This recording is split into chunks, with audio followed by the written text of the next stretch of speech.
Good evening. I'm Yiling Zhang, Executive Director of the Hmong American Center, and I'm pleased to welcome you to the Central Wisconsin Book Festival. Before I introduce our guest speaker tonight, I would like to acknowledge some of those who have made this festival possible. Support for the 2022 Central Wisconsin Book Festival was provided through the Marathon County Public Library, Portage County Public Library, and the McMillan Memorial Library, the Community Arts Grant Program, and the Community Foundation of North Central Wisconsin, with funds provided by the Wisconsin Arts Board, a state agency, the Community Foundation, and the B.A. Esther and Greenheck Foundation. Support also provided in part by the Hmong American Center, Ruder Ware Law Firm, the Dudley Foundation, the Marathon County Public Library Foundation, the Portage County Public Library Foundation, the Vantage Cares Foundation, Whitewater Music Hall, the Marathon County Historical Society, Bound to Happen Books, and Yankees Bookstore. Now on to tonight's guests. Lori M. Lee is the author of science fiction and fantasy novels and short stories. She was born in the mountains of Laos but was raised right here in Wisconsin.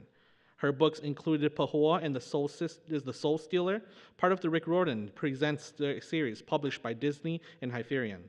Pahua and the Soul Stealer recently won the 2022 Mythopoeic Society Fantasy Award for the Children's Literacy and the Elizabeth Burr and Warzilla Award by the Children's Book Award, the award committee of the Wisconsin Library Association. Her other books include Forest of Souls and the sequel Broken Web, published by Page Street. She considers herself a unicorn fan, enjoys marathoning TV shows, and loves to write about magic, manipulation, and family. Nuna kujong she chapla o kujong taluki fina la na tu za be the kwatsu sing la suli the kwatsu sing do mana be the kwatsu sing mo lum be hua Lori M. Lee or yai to tao shon da lande shon da la suli to author of science fiction and fantasy novels and short stories. Ni tao yu to lu de te la chua te da shi to la to lu de te to lu sing Wisconsin na ni tao shao pon da hua pa hua te the Soul Stealer or yai pon da lande the Rick Riordan Present series te tao na tu te chu shi lande Disney Hyperion. Pa hua te the Soul Stealer tao mo mong tao zai ka ke na tu la sli award lande the ka 2022 la sli apaning go a Mythopoeic Society Fantasy Award for Children's Literature and the Elizabeth Burr Warzilla Award by the Children's Book Award Committee on the Lukong Ho Wisconsin Library Association or ya Lukong Ho Shai Hua Tan Ta the Library to Sing Wisconsin na. Ni tao shou tan da sli Forest of Souls and the sequel or ya Broken Web. Tao chi shi te tao published under Page Street. Ni consider yourself ni tu ho nia ja ning ya yo. Tia ni tao ni jong share to ni mo shi ha ni jong share shai movies te TVs don't jay ning te ni nia shon da zan de za ge or ying shi tia jay ning. Ta ge jong nia zi ge tin cha tolling to do friends and family members, please join me in welcoming Lori M. Lee.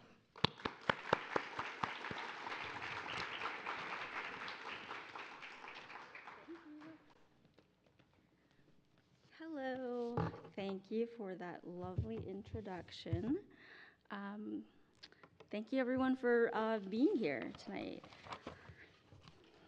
Organizing my notes real quick. Before I get started, I just want to give a quick thank you again to the Central Wisconsin Book Festival and the Marathon County Public Library and all of the partners that was just listed for having me here and for organizing such an amazing event for lovers of literature from all over Wisconsin. So my name is Lori, and the book I'm talking about tonight is Pahoa and the Soul Stealer, which is based on Southeast Asian mythology, specifically Hmong mythology. Now, what is Hmong?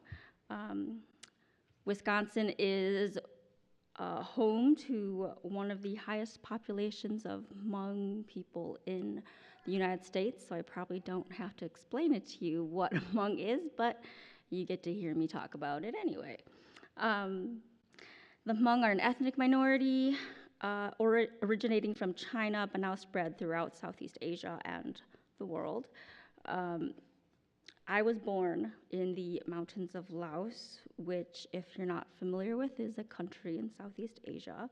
Um, so in Pahoa and the Soul Stealer, Pahoa likes to share fun facts about herself, like how she is afraid of the dark or that she can't swim. And so here is a fun fact about me. I was born in a mountain village that did not keep birth records, so I don't know my real birthday. Um, but don't feel bad for me. I actually think it's pretty hilarious. Uh, I think the only thing that genuinely sucks about not knowing my real birthday is I don't know my zodiac sign, so I can't take those compatibility tests. And it is super important to me to know if I would have been a match for Legolas. Oh well. Um, Moving on.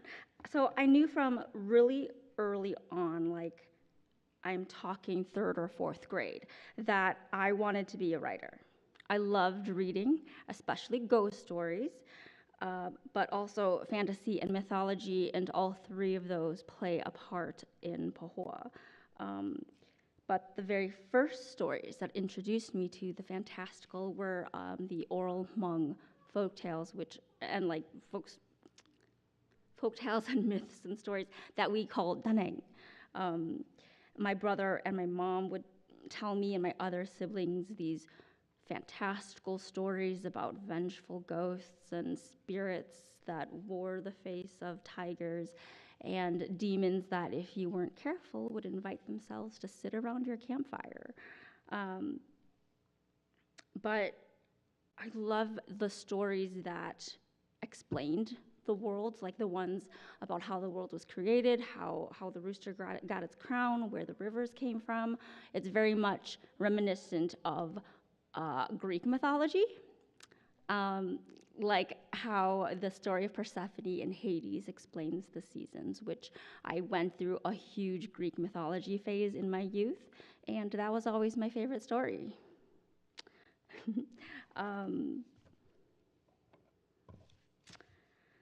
Okay, these Hmong tales. I loved the ones, like I said, that explained things, but I actually think my favorites were the scary ones, the terrifying ones about the ghosts that would come and steal you away at night. If you'd like an idea of what I was like as a child, there you go. I'm sure you would have loved to babysit me. So it was no surprise that my very first stories, the very first stories I wrote were ghost stories. Do you guys know who R.L. Stine is? Yes, okay, good, because he's an icon. I was 10 years old reading Fear Street novels and mimicking, what I loved by writing short stories about teenagers being possessed by vengeful ghosts and then being gruesomely murdered. Great topics for a 10-year-old. And here's another fun fact. I have spent the last several months binging podcasts about haunted sanitariums and true crime cold cases and like the witch trials, all the dark and fantastical and the macabre topics that you can think of. And I feel like I've come full circle. So, speaking of ghosts and fantasy, that brings me back to Pahoa and the Soul Stealer. Oh, these are some of my childhood inspirations. So there's Fear Street on there, there's Legend, which starred a very young Tom Cruise. The Scariest Stories to Tell in the Dark, which were hugely formative for me as a kid. They were terrifying, and I would have to block the covers when they were sitting on my table, but I loved them so much. And then, the wuxia movies that my brother always brought home, those were hugely inspirational as well. Okay, on to Pahoa. So, Pahoa and the Soul Stealer is about a girl with a very special ability. She can see spirits, and not just in the I see dead people kind of way. She also sees nature spirits and animal spirits and demons and guardian spirits. In fact, her best friend is a talking cat spirit. As you can imagine, seemingly talking to herself doesn't get her that best kind of attention. And on top of that, she's just moved to this new city. She's starting at a new school. She's one of the few minority students at this new school. Her mom is working all the time, so she's like basically her little brother's main caretaker. She's got a lot on her plate. And so the way that she copes with all of this is that she imagines herself as someone more interesting, someone more exciting. She imagines herself as like a secret agent or a lost princess or a dark wizard. She is already, singled out by her peers because of, the way she looks. And so she copes with it by imagining herself standing out in ways that don't make her feel small. Then one day, Pahoa accidentally untethers an angry spirit from the local haunted bridge, like you do. And when her brother suddenly falls sick and he can't be awoken, she is afraid the bridge spirit has stolen her brother's soul. So she grabs her old shaman tools, marches off to confront the bridge spirit and demand her brother's soul back. And instead, she summons a demon. Oops. Thankfully, a warrior shaman named Zhang shows up and luckily saves her behind. With Zhang's help, Pahoa will have to find her way through the spirit world and rescue her brother's soul before it is too late. When I first began thinking about the kind of world that I wanted to create in the book, one of the most important things for me was to do my research. The book is fiction, but because it was really important to me to make sure that I was interpreting these stories in a way that was still respectful to the Hmong culture, I really wanted to do as much research as I could, even though I grew up in that culture. I just didn't feel like I possessed enough knowledge to create an entire book based off of the mythology, just based off what I grew up with, because there's so much more out there. That's actually one of the reasons why it took me so long to even write a book that centers around my culture. Hmong culture has basically no representation in mainstream media. Most people don't even know who the Hmong are. They didn't even know we existed until Suni Lee burst onto the screen. That's how I feel about her. And so I felt this immense pressure to get it right. But then I had to give myself permission to not worry about what everyone else was going to think about the story. Because you worry about criticism from the outside community, but it doesn't even compare to the concern of what you might get from your own community because of that pressure to get it right. But then I told myself, I just have to write my version, my experience, because everyone is individual. Everyone experiences the same thing differently. And my version isn't going to resonate with everyone, and that's got to be okay. I told myself, if George R.R. Martin is not having a moral dilemma over all these cultures and stories in history that he's pulling from for his stories, then I shouldn't either. And I was just at a book fest this past weekend, and one of my friends there put it perfectly. She said, if George R.R. Martin can do it, then so can I. I'm gonna move that so Gaga stops.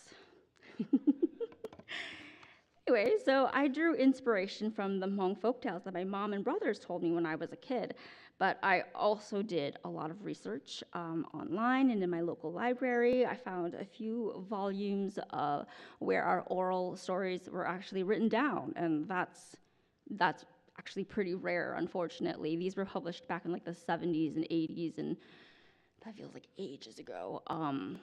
And I was just very fortunate to have those in our local library, and I was really excited to find them because there were stories inside that I had never heard of, so that was super exciting. And in the footsteps of Hmong storytellers, I wanted to share a quick Hmong folktale that I incorporated into Pahoa.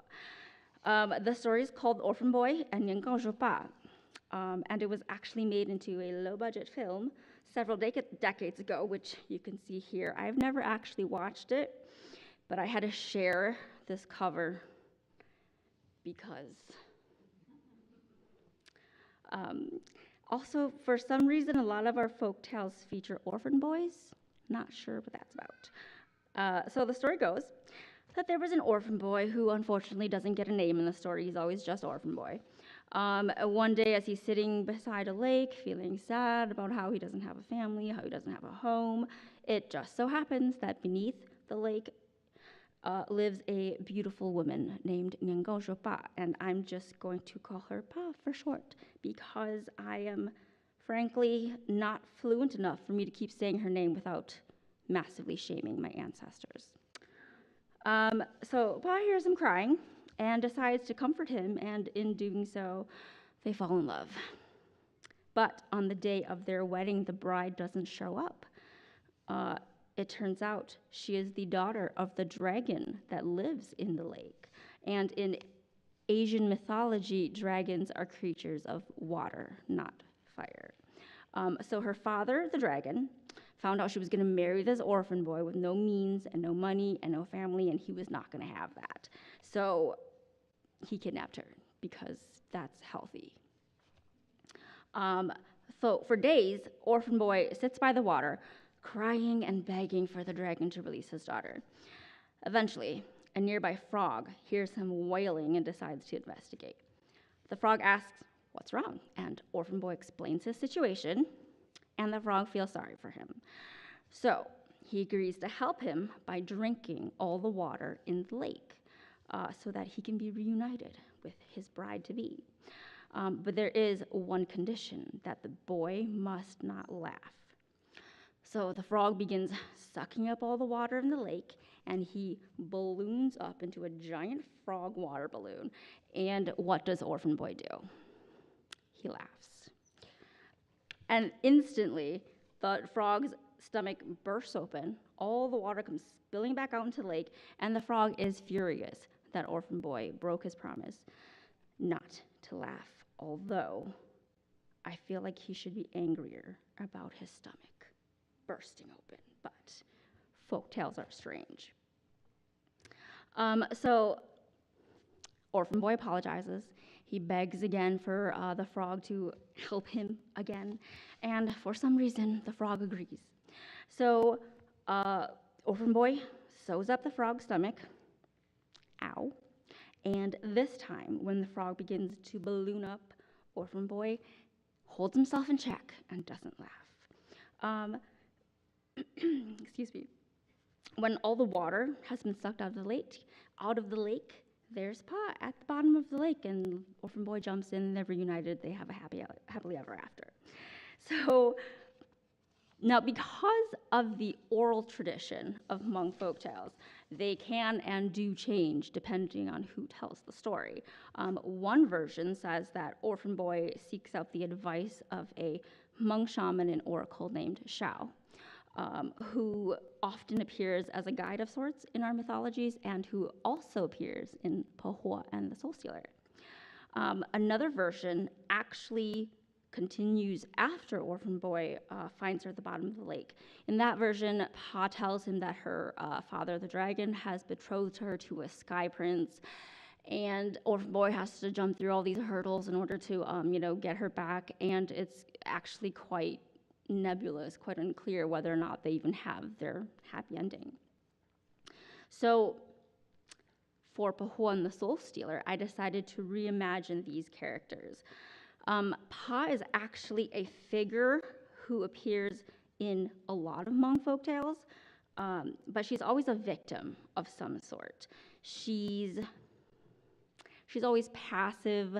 She's always docile. She's the quote-unquote perfect wife. She cooks and cleans and works the fields and takes care of all of Orphan Boy's needs. And then she quietly conceives and leaves heartbroken when Orphan Boy inevitably does something dumb and loses her. And that wasn't gonna work for me. So I wanted to give her some power back, to give her some agency of her own. So in Pahoa and the Soul Stealer, I reimagined her as a trickster goddess who deliberately makes these gullible human boys fall in love with her. And because the frog interfered by helping Orphan Boy, she punishes him by forcing him into service for the gods, which you will find in the book. It's kind of funny. After reading my book, my aunt, she calls me up and she goes, "You know that Niangao Zhoba is a heroine, right?" I'm like, "Yeah, I know." She's like, "But little kids are gonna read this and they're gonna think she's bad." I'm like, would that be bad though? First, our stories are fluid, and the tradition of oral storytelling, shapes that, which is very cool. Second, bad guys are hot. And third, this is a fantasy novel. I always want to make clear when readers open the book that they shouldn't go into it expecting a textbook, lesson about Hmong mythology, Hmong culture. It is inspired by my culture, but it is still fundamentally a work of fiction. Pahoa's best friend is literally a snarky talking cat. And the world is populated by various nature spirits, as you can see illustrated by one of my very talented friends. So anyway, I researched, I wrote the book, and then now what? Do you guys know who Rick Riordan is? Yes, his Percy Jackson series is coming out. I'm not sure when, but soon, and I'm so excited. I heard about, this is like many years ago, I heard about this new imprint that he was starting at Disney Publishing called Rick Riordan Presents, because he writes books that are kind of modern retellings, modern twists on like mythology, primarily Greek mythology. The purpose of his imprint was to give a platform to those kinds of stories about about underrepresented mythologies and cultures as written by people from those cultures. So when I heard about this, I was like, that is super cool, and I would absolutely one day love to like publish with them, but I didn't write middle grade at the time, so I was just like, oh well, little did I know. Flash forward a year, and I get this idea for Pahoa about a girl who has to travel through the spirit realm and battle these creatures of Hmong mythology to get her brother's soul back. And I start writing this, I'm banging out the first draft. Like, it is faster than any book that I've written in the past, and I've written quite a few books. Not all of them got published, but I've written quite a few books, and this was the fastest I had ever written a book. And I had so much fun writing it, because middle grade, I was allowed to embrace the goofiness and the silliness, and I like to tell people Pahoa is 300 pages of dad jokes. That is my sense of humor, in case you haven't been able to tell yet. But yeah, it was so much fun. And so I tell my agent that my dream imprint for this book is Rick Riordan Presents. And here's the thing. I felt like I was admitting some sort of something shameful, something embarrassing, because I felt like I was reaching too high. Like, this was a thing that I shouldn't even dream of, because it's, like way above me or something, right? I had mentally self-rejected before even trying. So moral of the story is, don't self-reject yourself. If you want something badly enough, just try. Master Yoda is wrong. There is a try. Just try. And you never know, you might actually succeed, and that would be amazing. So don't self-reject. So anyway, I tell this to my agent, feeling embarrassed, like I'm admitting something shameful, which is ridiculous. And she simply responds with, okay, we'll put together a proposal. And my mind instantly imploded. And then once I put myself together again, I polished up like the first 100 pages or so, wrote a synopsis, and we submitted it. And the editor at Rick Riordan Presents, her name is Stephanie Lurie, and I adore her. She's my editor now. And somehow she loved it. And then she passed it on to Rick Riordan, who reads all the submissions that come into his imprint. And he loved it. And then it went to the acquisitions team. And as you can tell, manuscripts have to go through a lot of hoops before they're acquired by a publisher. But somehow they loved it too. And when my agent told me over the phone that, they had offered, the moment I hung up with her, I burst into tears. And now, it is being adapted for Disney Plus. So that is how Pahoa came to be. If it's all right with you guys, I'm going to read a few pages from the book. Feel free to nap.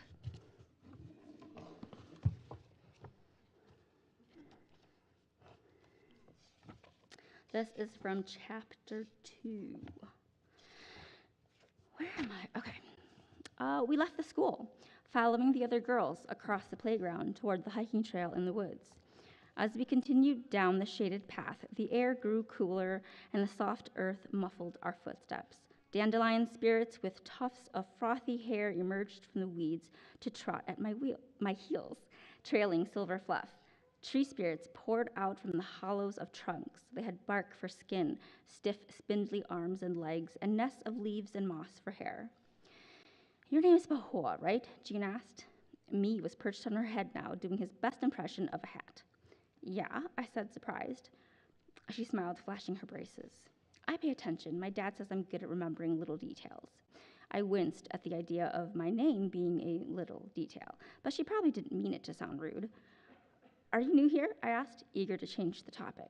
Yeah, we're from Chicago. My dad is the new manager at Murdell Trucks. We've only been here a month. It's so much quieter than in the city. Our old apartment was next to this bar that played local bands every Saturday, and my dad and I would dance. She kept going, and I tried to listen. Honest, I did, because I wanted her to like me. But I could tell by the way my stomach grew heavier and heavier that we were getting closer to the bridge. Almost everyone I knew had a story about this bridge being haunted. To be fair, I didn't know a lot of people, and most of them were adults, like our neighbor, Mr. Taylor, who always smelled like wet dog food. Also, the bridge looked like it should be haunted, with crooked wooden boards that had black mold and nails eaten through by rust. There was even a sign warning people away. But I was probably the only person in the whole town who could say with absolute certainty that the stories were true. Yeah, unfortunately, I can see human spirits too. All human spirits are creepy, at least they are to me. But most of them are harmless. The recently dead, waiting for the funeral rituals that would release their soul into the spirit realm, just sort of mope around looking depressed. Not that I blame them. The older spirits, who for one reason or another were never released, mostly keep to themselves, scaring the locals only on rare occasions. I don't blame them either. If I was stuck in one place for all eternity, I'd find my fun however I could too. But then there are the genuinely scary ones. They're literally the worst. My guess was that the bridge spirit was one of those. I'd never been close enough to the bridge to find out for sure, but I'd always gotten a bad feeling whenever I walked anywhere near it. My mom had warned me to stay away from there, and before today, I'd obeyed. The sensation gnawed at my insides made the hair stand up on the back of my neck and filled me with a cold so intense it burned. People who are tuned to spirits can be affected by them even if they can't see or hear them, and I'm especially sensitive. I was picking it up already, the awareness of something very old and very angry. According to folks around town, the spirit who haunted the bridge was a kid who died there after her parents abandoned her in the woods, and judging by how I was feeling, I could believe it. I shivered, rubbing my arms where goosebumps had risen. We'd caught up to the other girls. Haley glanced at me, her nose wrinkling like she'd smelled something bad. "Are you cold?" June asked, giving me a funny look. It was the hottest part of the year, and all four of us were in t-shirts and shorts. "No," I said, dropping my arms. "Maybe we could just hang out here?" I gestured to an old tree that had snapped in half last spring. It rested at an angle, propped up by sturdier neighboring trees. It would have made a perfect ship, or fallen tower, or drawbridge. "If you don't want to come with us, then leave," Haley said. Jocelyn smirked and whispered loudly, "She's definitely scared." "Of your face," I thought. Mee's whiskers twitched like he knew what I was thinking. Even though June gave them both an annoyed look, I could tell she was disappointed in me. That made me feel worse than anything Haley or Jocelyn was saying. Maybe we weren't meant to be friends. It would be easy to just turn around and go back. By the time school resumed in the fall, June would understand that I didn't fit in and would never try to invite me anywhere again. But she had invited me, and she'd stood up for me, twice. No one but me and Matt ever did that. So I stayed. As we walked, the cat spirit settled onto my shoulder, tucking his head beneath my ear. I put my arms behind my back to hide the way my skin prickled as the chill spread inside me. Maybe Pahoa, 11-year-old nobody, was scared of a bridge, but I didn't have to be her right now. I'd pretend to be someone braver, a warrior princess setting out to vanquish an evil sorcerer, or a secret government experiment, part machine and part vampire bat, bent on destroying the mad scientist who created me. My imaginings broke off when we reached the bridge. The trees ended at a steep bank studded with rocks. The tree spirits had gone quiet, and the dandelion spirits had peeled away some time ago. I told myself all that was normal. Lots of earth-based nature spirits didn't like water spirits, which were particularly nasty. The cold inside me became a sick, sinking feeling, like the ground beneath my feet had turned to quicksand. There was something here that wasn't right, something that was not to be disturbed. Like an idiot, I ignored it. And that was the end of chapter 2. So, let's see the time, about 10, 15 minutes. If anyone has any questions, I would be happy to answer them. Take your time.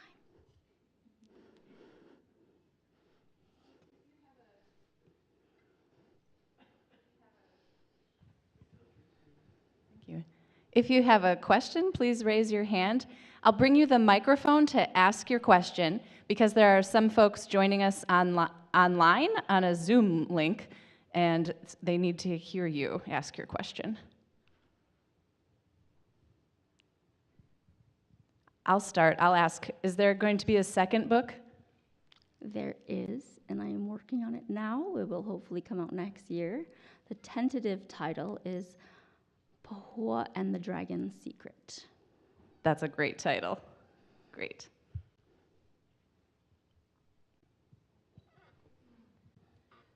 One question for you. What is it that you think is the most important thing in writing that you should think about when you go to write? I feel like this is one of those questions where the answer will be different depending on which author you ask. Also, thank you for getting the ball rolling again. I guess for me, it comes down to the character. I really want to create characters that readers will follow, like they will love enough that they will follow anywhere they go. Like, if you love a book enough, whatever happens, whatever weird plot twist, happens to that character, no matter how, like, unbelievable it might be, you're fully invested in that story because of that character. So, yeah, for me, I'm hoping I'm creating those types of characters. What's your favorite part of the story? That is such a good question. My favorite part of Pahoa is the talking cat. He's very snarky. He doesn't like hugs, but he really secretly does like hugs.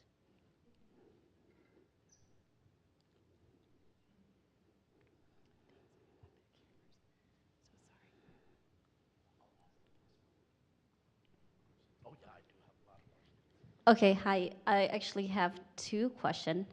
I know you mentioned that when you were younger, you knew you wanted to write.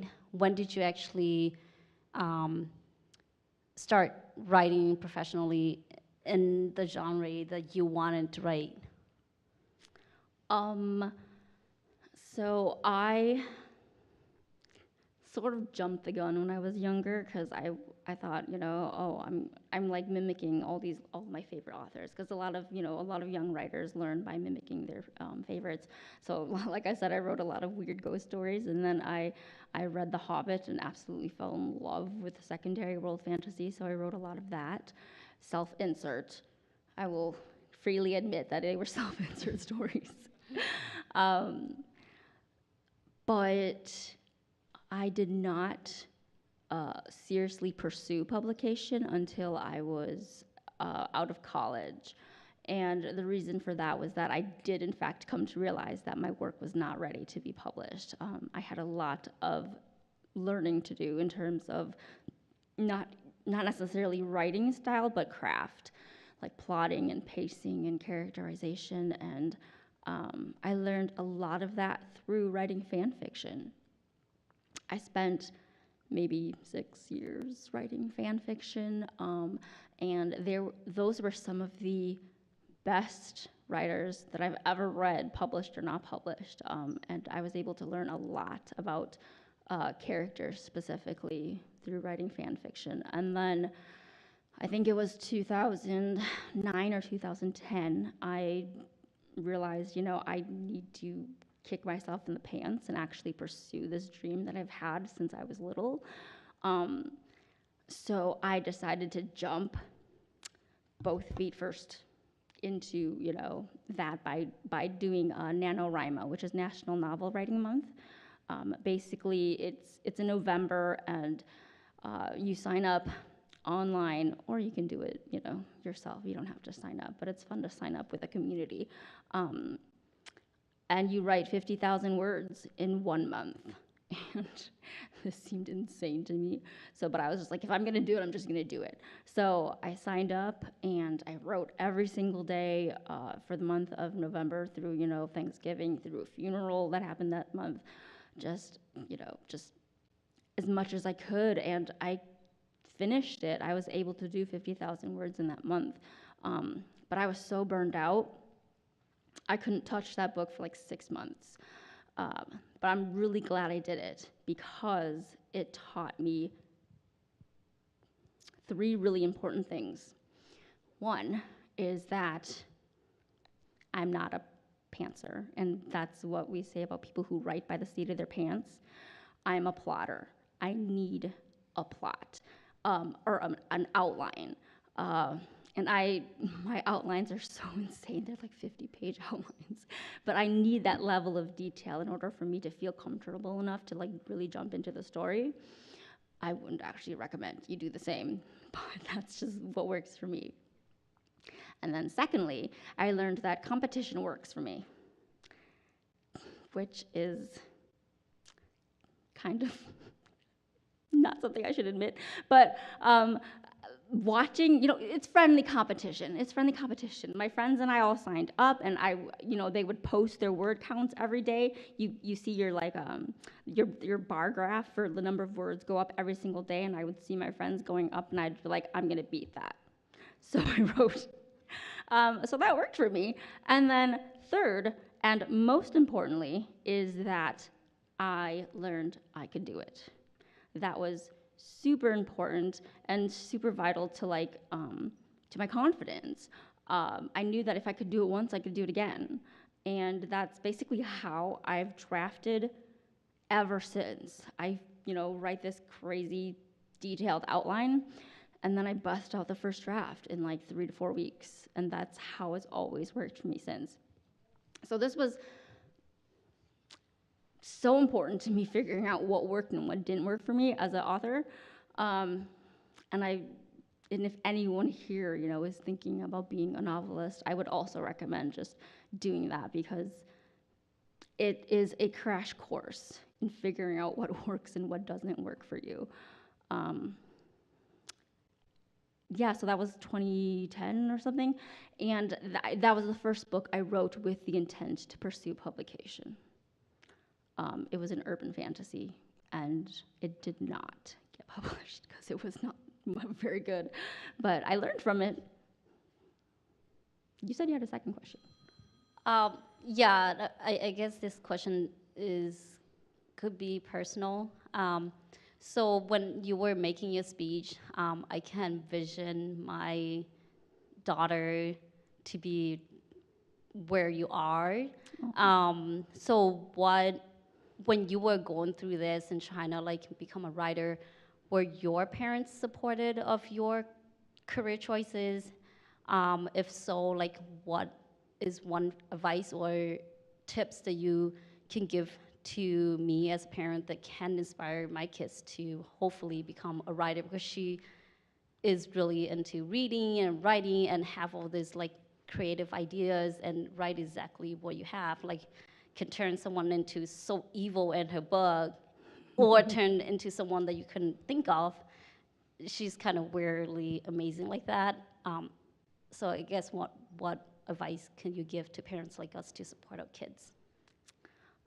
Thank you for asking. It sounds like you're already a very supportive parent of that.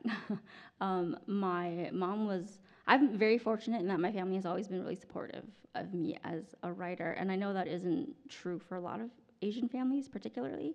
I know a lot of Asian authors whose parents they didn't like this writing thing. They're just like, why are you not becoming a lawyer or a doctor? Or, I don't know, my brother became a doctor, so he fulfilled that obligation, I guess. And yeah, so I was just really lucky that my mom always supported whatever I wanted to do. My dad passed away when I was an infant back in Laos, so he was never a presence in my life. So it was always my mom, and she was always this grounding force in my life, and she always encouraged me to just pursue whatever I wanted to pursue, basically. My brother is actually the one who was the one who became a doctor. He was the one who was like, why don't you write history, the history of the Hmong people, that kind of stuff. I'm like, but that is so depressing. And they have a place in our bookstores and for our kids, for sure. Those are vital stories that need to be told. But at the same time, when I was that age, they were the only stories being told about the Hmong. And they still kind of are. Those are you look up, books about the Hmong, and it's all about, the struggles, the Vietnam War, the pain, our journey from Laos to America. And I just copied the Hmong museum that I attended today, which is called From Laos to America. But it's true. And these are all really important to know, but they're not what I wanted to read. I already knew about all that, and I wanted our stories to be more than just about our pain. I wanted our children to have stories where it's not just talking about how we've suffered. I wanted them to have stories where they're just children having adventures, doing,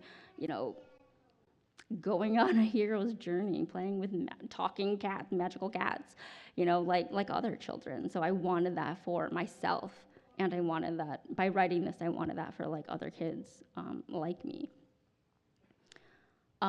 So to answer your question, I would just say the single most important thing is finish something. Like, there's so many authors who get stuck in this, I have so many ideas, I start this and I abandon this, and that's wonderful that you have a lot of ideas, but literally nothing will happen until you finish something. I think that's the single most important thing for an author to do, to actually finish their work. You're never gonna get published if you don't have a finished work. So yeah, and once you finish that work, that sense of accomplishment, that confidence, like for NaNoWriMo, for me, it taught me that I can do it. And once she finishes something, she'll know that she can do it. And that is super important.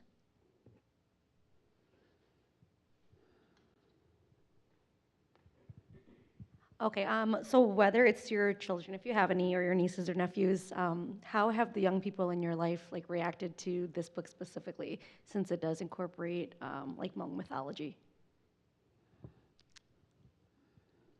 I try to avoid it, to be honest. It embarrasses me. I'm such a moron, because I get really embarrassed when my family, specifically my family, talks to me about my books, and I'm just like, oh my God, you know that all about me as a person and how I'm just this huge geek, and yeah, so I actually try to avoid it. But they've all been really nice, they've all been very nice, and specifically, there's, the kids, my son is 9, and he's read it, and he liked it, and then his best friend at school told me that he is reading the book, and I was just like, oh God. But apparently he's enjoying it too, so, and if he's not, he hasn't told me. So yeah, and then my niece, she's not much of a reader, so she hasn't read it. But all my older cousins and stuff have read it, and they've all enjoyed it. So I appreciate that. And yeah, I try to avoid it because it makes me feel like, oh God, I'm a weirdo. Yes.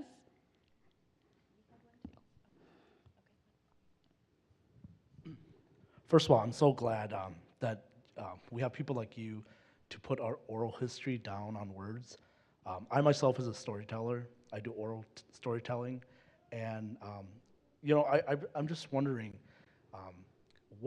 how hard is the process for someone to write something and have it published, whether it's a fantasy novel or children's book? That process always intrigued me. Like, how does it feel? No, how does the process work? Oh, how does the process work? Like going from a manuscript idea to publication? Is that what you're asking? Okay. That's easier to answer than my feelings. So after you write a book, you kind of just have to decide which publishing path you want to take. We live in a really great time right now where information is literally at our fingertips. When I was younger, I didn't have access to any of that kind of stuff. The internet didn't exist, and I didn't know enough to go to the library and look at Writer's Digest or whatever, to learn about how to become published. But now, the internet is an amazing resource. So you have to decide which publication path you want to take. And by that, I mean there's self-publishing, which you can literally just write a book and then put it up for sale on Amazon, it's that easy now.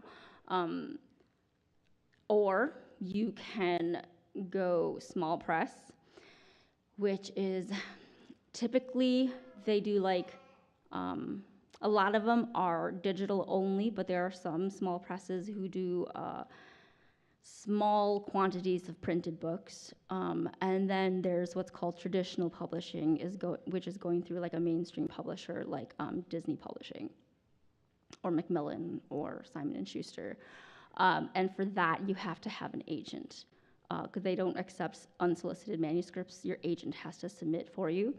And that's the route I knew I wanted to take because it was really, really important to me for my books to be in libraries and schools and bookstores. And unless your book somehow takes off and becomes a mega bestseller, your books are not going to be carried in there unless you're published traditionally. So I researched, the agents. Okay, first of all, finish your book. No, that is first and foremost. Finish your book and polish it and edit it, because a lot of authors have the misconception that your agents are going to edit it for you. That's not necessarily true. Your book has to be in a state where you're ready for other people to read it, to be as best as it can be before you submit to an agent. So find out what agents represent the genre that you write. I write young adult fantasy fiction and now middle grade fantasy fiction. So I researched agents. I crafted a query letter. A query letter is basically just like the blurb on the back of a book that tells you, kind of what the book's about and sort of entices you to read it.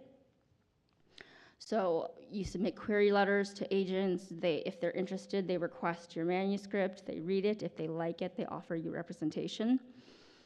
The book that I wrote for NaNoWriMo, I made like the most common mistake a lot of aspiring authors make is that I queried too early. The book wasn't ready. So I queried, and my agent, she was amazing. She actually sent me back a whole bunch of notes about, how the book could be improved. That is not typical, by the way, for agents. They typically just send you a rejection letter, and that's it. So the fact that she wrote all these editorial notes was unusual, and it showed that she actually really liked the book, but it was not ready. So because you only get one shot with the agents, you don't resubmit the book over and over again. You get one shot, and if the book's not ready and they reject you, that's it. So you need to present your best work. So that book, I think I racked up over 100 rejections on that book. And I have them all in my inbox because I like pain, I guess. And then while that book was querying and racking up the rejections, I wrote Gates of Thread and Stone, which was the book that would become my debut novel. So I submitted that one to her, my agent. She loved it. She offered representation. And then we did more rounds of editing on it with her. It depends on the agent. Some agents want the book to be in submission-ready stage when they acquire it, when they offer representation, and some agents like to do more rounds of editing. It's up to each individual agent. And then we do what is the going on submission, what we call going on submission, to editors at various publishers. Agents, the reason you want an agent is because they have relationships with the editors at all these different imprints, so they know what these editors want, because it is their job to know what kind of book an editor will want at a certain imprint, so they know who to submit your book to give you the best chance of being acquired.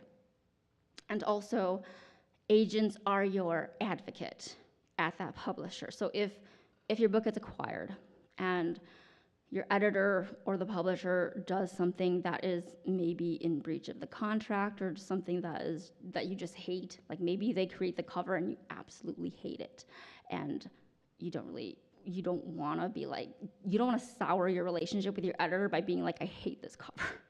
So your agent will step in and be the middleman so that you can maintain a good relationship with the publisher. So if your manuscript is ready, you go in submission. Hopefully an editor is interested in your book. It'll go to acquisitions. It has to be approved by so many people.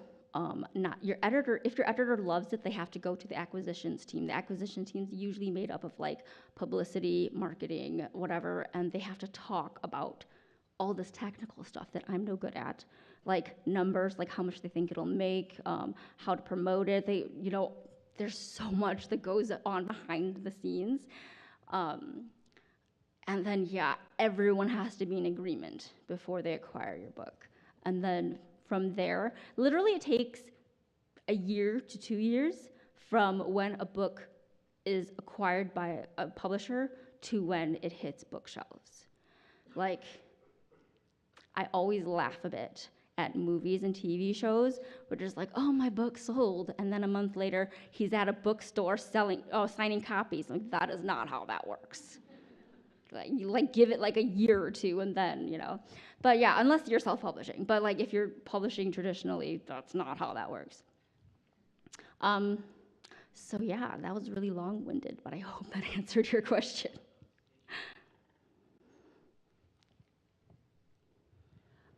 I have like two questions. Probably the first one's a little longer than the second one. But as you know, somebody who does writing on the side as well, and who also writes like short stories and fantasy fictions with the Hmong culture. I know you mentioned, quoted what you said, that write your version, write your experience. It's okay to do that. But where do you say I need to draw a line because I don't want maybe like the Hmong community to say something about what I've written because it could be a taboo or that's a no-no, you're crossing the line. Like, what would your advice be for somebody who wants to be in that, who wants to write in that field where, hey, I want to incorporate my own culture and my own experience, but I also don't want to be crossing the line with maybe the elders. Like, I don't know if they'll read it since they're all in English, but words gets around. What advice would you give? This might be bad advice, but I would just say, do it anyway. That's what held me back, part of what held me back so long. The other side of the coin was, you know, just racism in publishing, you know, like prior to what we called the We Need Diverse Books movement, which was in 2014, 2015, like it was common for books that featured Asian characters or Black characters to have whitewashed covers, you know, to have covers of white characters, even though the book has absolutely, you know, nothing. And that was common because, you know, books about minorities didn't sell. Or if there was a person of color on the cover, bookstores would shelve those in like niche categories, and they would never be found, and then they would never be purchased, and then it perpetuates that cycle of our books don't sell. So that was part of what was holding me back for sure, but the other part was that fear of like the response from the community, and I was already really, I guess, resentful of the community in which I grew up, simply because it was just my mom raising me, and I wasn't fluent in Hmong, and I couldn't read or write it, and that was always criticized by the elders, and so I was resentful of that. So as I grew older, you know, I wanted that acceptance. So that's, you know, so I was afraid of like further resentment, further criticism from the Hmong community if I didn't get it right. But like I said, just eventually I was just like, why am I torturing myself like this? Because most other authors don't have this moral dilemma. You know, like, why can I not play with my own culture the way I want to? Like, people, like, for example, Rick Riordan with the Greek mythology. You know, he's playing around with it. He's changing personalities. He's crafting, you know, storylines for these gods that are kind of hilarious and, you know, very different from like the source material, and no one gives him crap about that, you know. It's just, they understand that it's fantasy. And there's this weird idea that books that we write about our own cultures should act like textbooks, should be lessons. They go into it expecting to learn about our cultures they don't go into Percy Jackson expecting to learn a ton about Greek mythology. They're going in expecting an adventure and maybe learning a bit about Greek mythology along the way, So I guess that's an extremely long-winded way of saying, change the narrative. Like, we can do that. We can, write these stories that are just about fun, our kids having fun, and that's okay. And if it doesn't fit into what, I guess, the elders want, then too bad. You have to write what brings you joy. Because you're not gonna please everyone, even among the elders in the Hmong community, if like one community will love this and one community member will be like, oh gosh, you just bastardize our culture and blah blah, and you can't control that. You can't control anyone else's reaction to your story. The only thing you can control is the words on the page. And I'd say just write what you want to write. And if, that challenges the status quo or whatever, that's a good thing. Do it anyway. That's my advice. Might be bad advice, but do it anyway. Okay, this one's pretty quick, but I know you said that it's coming out on Netflix. Disney Plus. Oh, Disney Plus, sorry. Will you be working with them to make sure that characters are true to, like, Asian culture, Hmong actors are represented in the series? I'm very fortunate in that I spoke to the Disney execs who are working on it, and I never thought I would say that line, but there you go. I've spoken with them, and they care a lot about getting it right. I'm very fortunate of that, and they just selected. It's very, very early in the stage, and I think it's super exciting, but I'm also very realistic about it. A lot of books get acquired, and then they never reach the filming stage because there are even more hoops to jump through in film and TV than there are in publishing, which is wild. But it's only at the screenwriting stage, so they've chosen the screenwriters, which are two Hmong brothers, which was very cool that they were able to find that. And they're working on, the screenplay right now. It's very, very, very early in the development stage. But I am listed as an executive producer on the project, which just means that I get input on the decisions. I don't get to make any final decisions. It just means I get a voice. And it's up to them whether or not they want to listen to me. But yeah, I'm excited, but also realistic about it.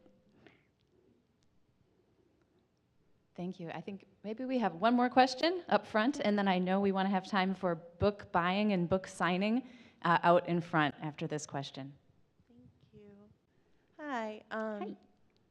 Part of it is not a question, but I really love your book. Thank you. I was just really excited about mainstream representation for my nieces. I get emotional. I'm sorry. But I'm a big weenie. I was a little scared with some of the descriptions of the demons and when they're chasing the girls and stuff. So my question was, Forest of Souls and Broken Web, would it be less, more, or equally kind of scary for Pahua? me? Yeah. Oh, it would be more. More, a lot more. Okay. I'm scared of E.T. E.T. is freaky looking. He is. And as a kid, I was scared of him too. But as a kid. So in Pahoa, the Punzong, we grow up with stories of these demons, and they're terrifying. They're like the monster beneath our beds, basically. Yeah, and I know in the about Hmong folktales. there's the monsters in the lakes here and stuff. Yeah. And so for Pahoa, I deliberately made them goofy. Okay. Yeah. Not goofy in the other books. They're not goofy in Forest of Souls. Forest of Souls is for a young adult audience, so it's slightly older. It's not as goofy as the middle grade series is. It's a little darker in tone there's still jokes and stuff because that's how I deal with tension. I just crack a joke and crack a dad joke, and then I feel like a moron. But at least it diffuses the tension. But with Forest of Souls, there is the title, Forest of Souls, there's what's called the Deadwood, and it is an ancient forest of dead trees that is possessed by vengeful spirits, and they eat people. And and I really enjoyed leaning into the horror for writing those scenes where the main character has to go into those woods. And if you are scared of ET, you're not going to enjoy it. Okay. Sounds good. Thank you. Have you Honest answer. Have you seen Swamp Thing? Probably not. No. Has anyone here seen the DC Swamp Thing that came out like a few years ago and then was canceled after one season, even though it was amazing? No? Oh my gosh. Okay. So in Swamp Thing, there's a living. There's a scene where a guy this is so gruesome. There's a guy where a corpse on a table, and he's got bits of vines and whatever from the swamp in him, and it goes through him and it reanimates him and whatever. I'm just like, hey, that's from Forest of Souls. So I don't think you would enjoy the book. Okay. What other book of yours should I go to then, or should I wait until the sequel of this one?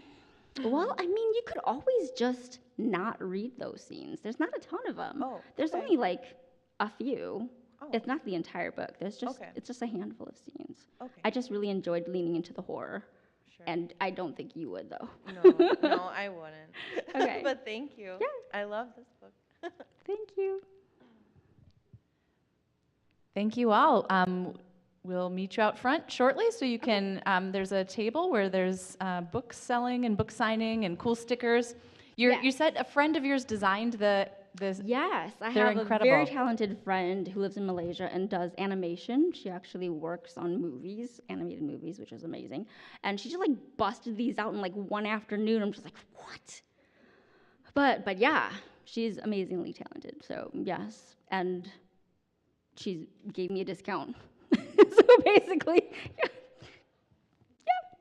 that was my decision making. Thank you.